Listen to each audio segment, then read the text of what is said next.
two of the top talkers in the history of the business. I said, yeah, just, yeah, it's a challenge. Of course, you're nervous too, but I just took it as a challenge. Like, all right, I'm gonna go out there. I'm gonna hold my own with these two. Rewind, recap, relive for over 50 episodes. The revolutionary force in wrestling interview. So not long after that championship win, you made your WrestleMania debut, WrestleMania 21. It was not wrestling, but you were there with Roddy Piper, Stone Cold Steve Austin, two legends. Was that a nerve-wracking experience to go out there and interrupt them? Or did you view it as a challenge maybe? Yeah, I viewed it more as a challenge. Like, these are two of the top talkers in the history of the business. I said, yeah, just, yeah, it's a challenge. Of course, you're nervous too, but I just took it as a challenge. Like, all right, I'm gonna go out there. I'm gonna hold my own with these two. I remember because I dislocated. Was I still in a sling at that point? I think because I dislocated my shoulder a couple of I remember the sling, but I don't know if you were in it when you came out there. I forgot. I just saw it the other day too. Forget. Yeah, I remember.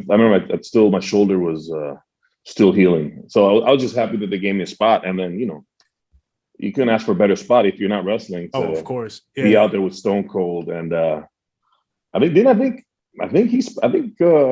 Piper spat the apple at me. I think I'm not sure. Well, it might have been that he spat the apple at me, I think. So did he do a good job? Yeah. From what you remember? I don't remember that. I don't remember. I don't even know if he spat at me or not. I might be making that up. I think that's how it was. But yeah. It was definitely one of my cooler moments, I think, in WWE.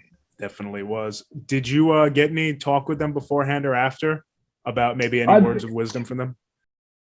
Yeah, Piper had already known from my dad's days and stuff, like Piper and my dad are friends, they go way back. So yeah, he's always cool to me whenever I'd see him. And then then Austin was, he's cool to me too. I met Austin. I might have met Austin a little bit before that, but never really had spoken with him until that. And he was another cool dude. Eventually losing the title to Ric Flair and feuding with him, and then eventually tagging with him. So how was that working with Ric Flair, the Nature Boy?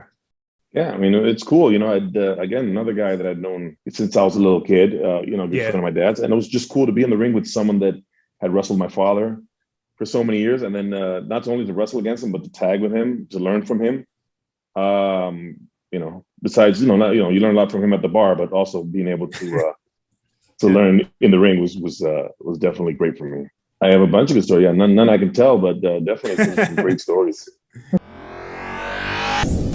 Rewind, recap, relive for over 50 episodes. The revolutionary force in wrestling interview.